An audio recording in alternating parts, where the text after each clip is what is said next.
Aujourd'hui, on va parler d'un sujet qui touche malheureusement beaucoup de familles et souvent dans le silence. Il s'agit de la rupture de lien familial. Pourquoi est-ce que ça arrive? Quelles en sont les conséquences? Mais surtout, comment est-ce qu'on peut s'y prendre pour recréer du lien? Telles sont les questions qu'on va aborder dans cette vidéo. On va parler de rupture de lien familial, bien évidemment, lorsque les liens sont complètement coupés, mais également à partir du moment où ils commencent à s'effriter. Ces ruptures de liens peuvent arriver pour des tas de raisons différentes que l'on va tout de même pouvoir classer dans 3 grandes catégories. La première catégorie, ça va être une rupture au niveau de la communication. Alors là, c'est le dialogue qui s'arrête, les canaux de communication qui se ferment. Chacun, en règle générale, vient spécialiser sa position et se campe dans sa narrative, c'est-à-dire dans l'histoire qu'il se raconte vis-à-vis de la situation. Un autre type de rupture, ça va être la rupture à un niveau émotionnel. Dans ce cas de figure, les canaux de communication restent encore ouverts, mais cette communication est tellement dysfonctionnelle ou tellement pathologique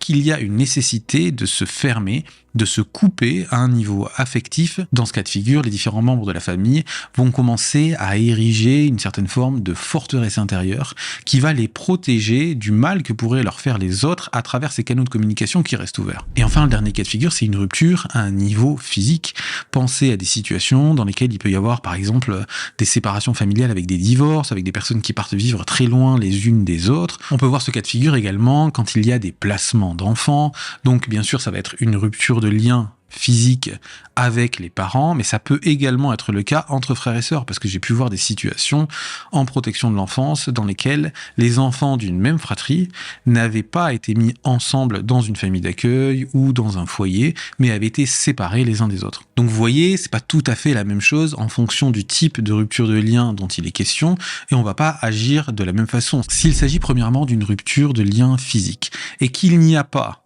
en même temps une rupture de lien communicationnel ou d'une rupture de lien affectif. Ce qui va être la priorité, ça va être de rétablir la communication à travers tous les canaux qui sont possiblement envisageables. Aujourd'hui, on a beaucoup d'outils de communication qui nous permettent de faire des choses qui n'étaient pas possibles il y a quelques décennies de ça, donc l'idée c'est de pouvoir aller les utiliser, de pouvoir s'en servir. J'ai par exemple des situations dans lesquelles il y a pu y avoir des ruptures de liens physiques entre des parents et des enfants, et ça peut ne pas être pour des raisons conflictuelles, Pensez tout simplement à une situation dans laquelle il y a un des deux parents qui doit aller travailler à l'étranger. Je vous donne un exemple que j'ai pu voir en thérapie où il y avait la mère qui était restée à domicile avec les enfants et le père, lui, qui était amené à faire des grands voyages, à partir parfois pour des périodes de plusieurs mois à l'étranger, ou en tout cas qui ne revenait pas au domicile tous les jours. Et dans ces cas de figure, on est venu créer ensemble des rituels que les enfants avaient pu repérer dans l'organisation du quotidien, dans lequel le père était présent à travers une visio via Zoom. C'était une manière aussi de pouvoir continuer à incarner du registre éducatif, c'est-à-dire que là, en l'occurrence, il y avait par exemple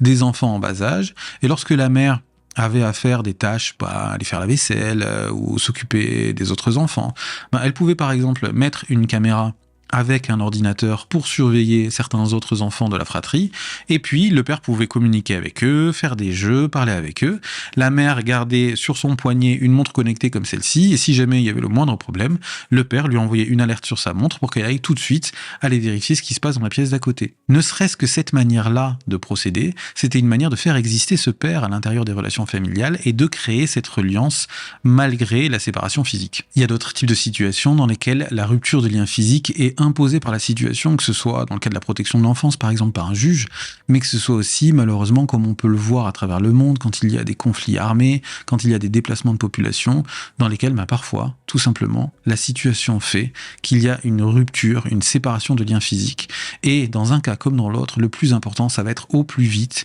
de pouvoir rétablir les liens par tous les moyens de communication qui sont possibles. La seule exception à cette règle, c'est s'il y a eu des agressions intrafamiliales, des violences sexuelles, auquel cas on ne va pas chercher à maintenir le lien entre victime et agresseur. S'il s'agit maintenant d'une rupture de lien à un niveau affectif, dans ce cas de figure, je pense que la préconisation principale, ça va être d'avoir recours à l'aide d'un professionnel et notamment d'un thérapeute familial. Parce que dans la thérapie familiale, on va justement venir s'intéresser au point de vue de chaque personne, que tout le monde puisse se sentir rejoint dans sa construction du monde, de travailler sur tous les enjeux relationnels qu'il peut y avoir, éventuellement sur des secrets de famille qui ont pu avoir un impact aujourd'hui, également sur des éléments transgénérationnels éventuellement. On va aller vraiment en profondeur sur les liens à l'intérieur de la famille, et le fait qu'il y ait ce canal qui soit ouvert, c'est ce qui permet justement à la thérapie familiale de prendre sa place. Et ensuite, s'il s'agit d'une rupture de lien au niveau communicationnel, que le canal est fermé, si on veut rétablir ce lien, la première étape qui est fondamentale,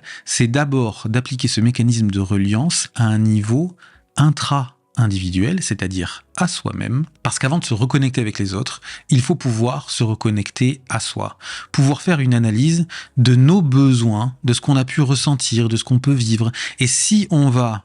reconnecter ou tenter de reconnecter les liens familiaux avec les autres, il faut qu'on soit au clair avec ce que l'on souhaite, avec les espoirs, avec les ambitions qui sont les nôtres dans cette reconnexion de liens. C'est-à-dire qu'il n'y a rien de pire que d'essayer de reconnecter un lien alors qu'il n'y a pas eu cette première forme de reliance intra-personnelle, parce que on va avoir les mêmes patterns répétitifs qui vont se mettre en place au niveau de la communication, et en règle générale, ça va être un échec. Donc première chose, se reconnecter à soi, se poser la question pour soi-même, soit tout seul, soit en parlant avec des amis, avec des personnes de l'entourage, éventuellement avec un thérapeute, pour se demander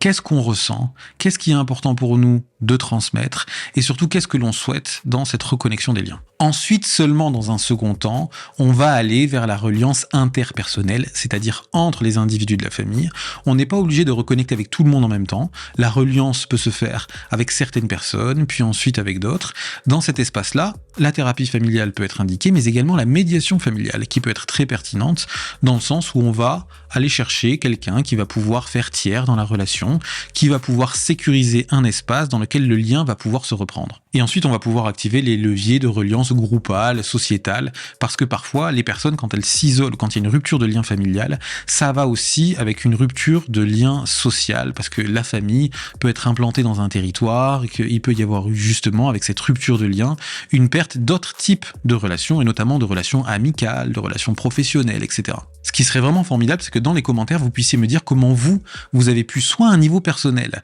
vous y prendre pour reconnecter des liens familiaux si jamais vous avez pu expérimenter dans votre propre famille et qu'ils ont été rompus, soit comment, en tant que professionnel, que thérapeute, que médiateur, coach, etc., intervenant social, vous avez pu vous y prendre pour retisser du lien familial avec les personnes que vous accompagnez. J'espère en tout cas que cette vidéo aura pu vous intéresser. En ce qui me concerne, j'ai hâte de vous retrouver dès la semaine prochaine, et en attendant, comme d'habitude, prenez bien soin de vous.